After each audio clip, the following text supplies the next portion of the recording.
never mind. Tanner. Sorry. Alright, good evening everyone. So we're going to start off by talking about some of the public key algorithms. Now, the professor kind of went into it a little bit at the beginning of class, but we're going to kind of branch off of what she talked about. So historically, one of the issues that many of the cryptologists had about encrypting and making sure messages were secure was partly due to the distribution of these keys, and also about the complexity of the encryption and decryption. They started off trying to figure out how are we going to have the decryption key in our host and have the and the other users be able to encrypt their message without anyone intercepting that that key and that algorithm.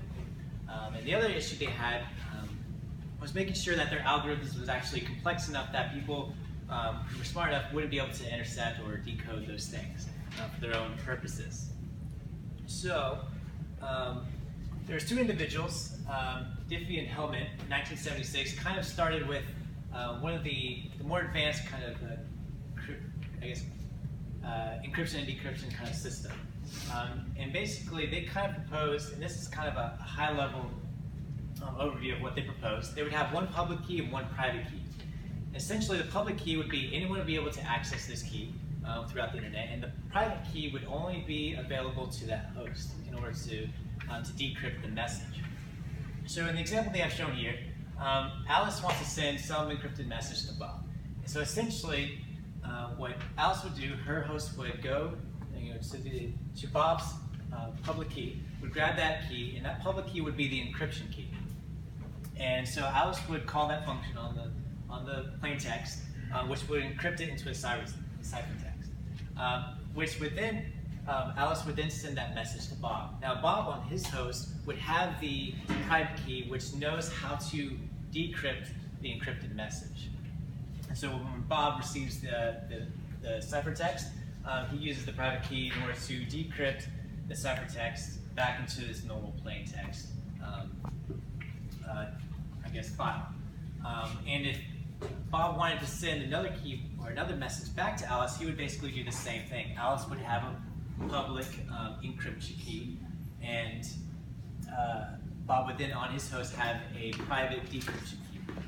And this basically assured that no thieves would be able to know the encryption key would be able to to reverse what the message they were sending. Now that's going to go into one of the more detailed kind of algorithms that someone came up with. So RSA was an algorithm, a public key algorithm that was developed in 1978. I've basically got the steps listed here on how the algorithm is done. First, select two very large prime numbers. When I say very large, these are like 1,000-bit numbers, to give you an idea.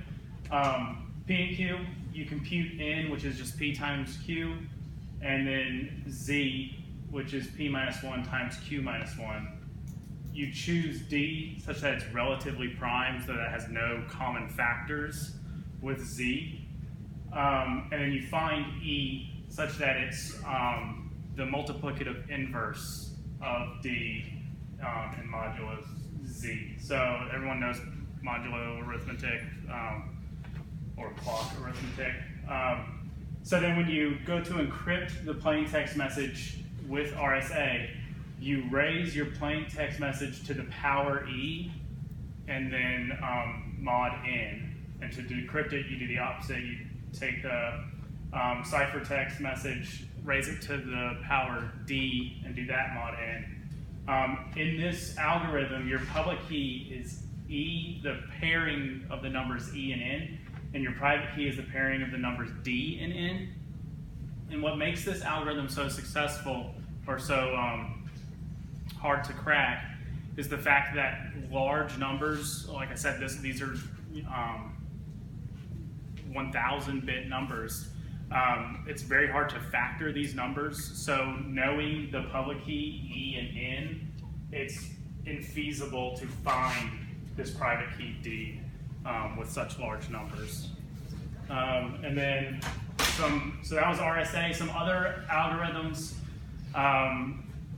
that use public key are the knapsack algorithm that was invented by Merkle.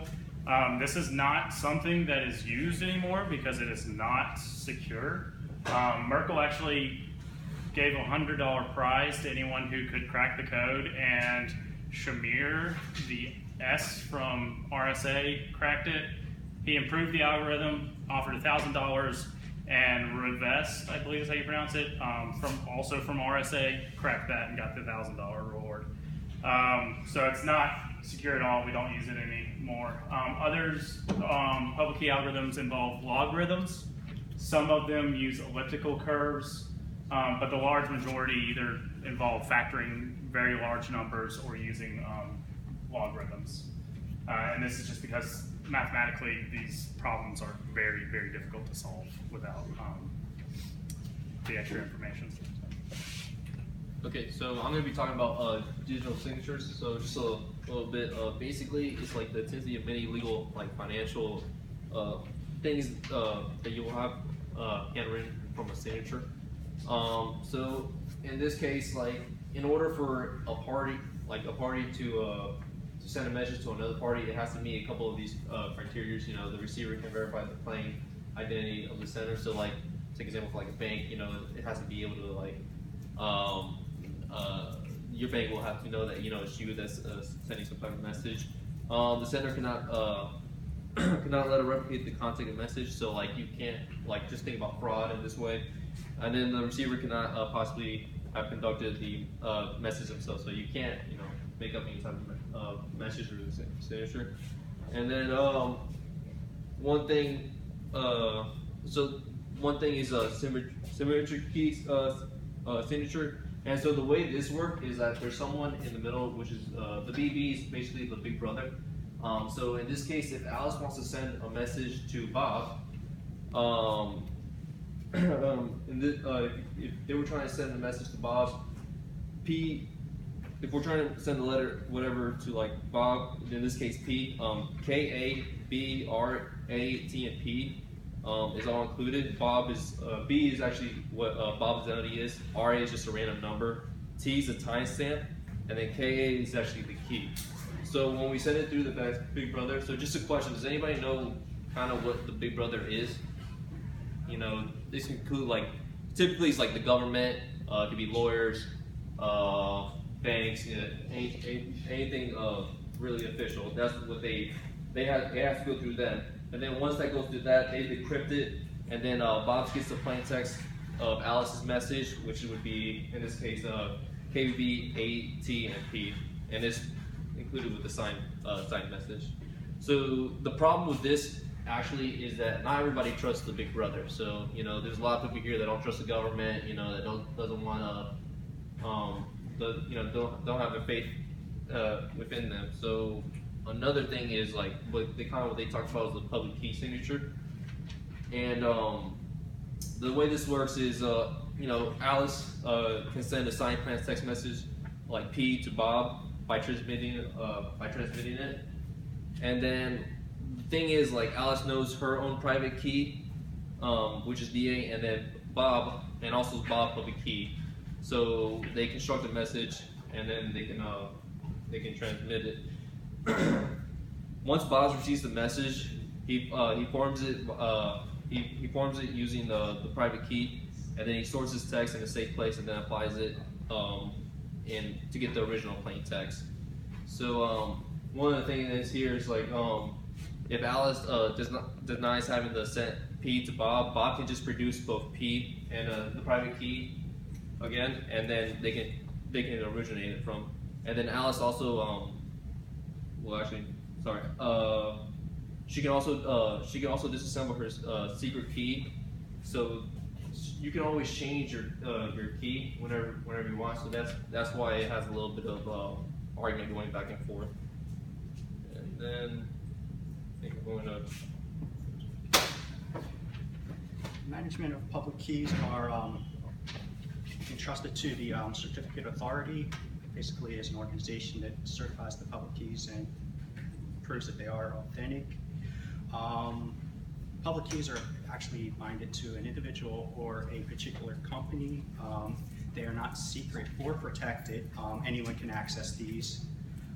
They can also be used to bind attributes, say somebody proving that they're over 18 or something like that.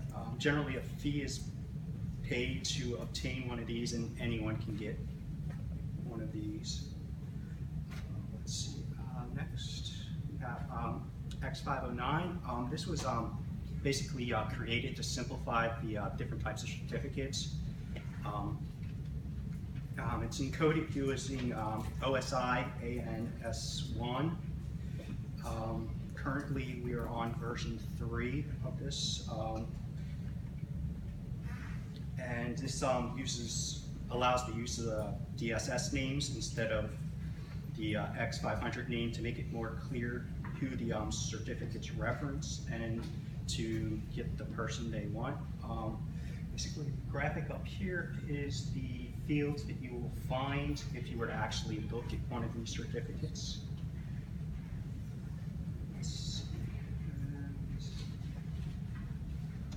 Okay, public key infrastructure.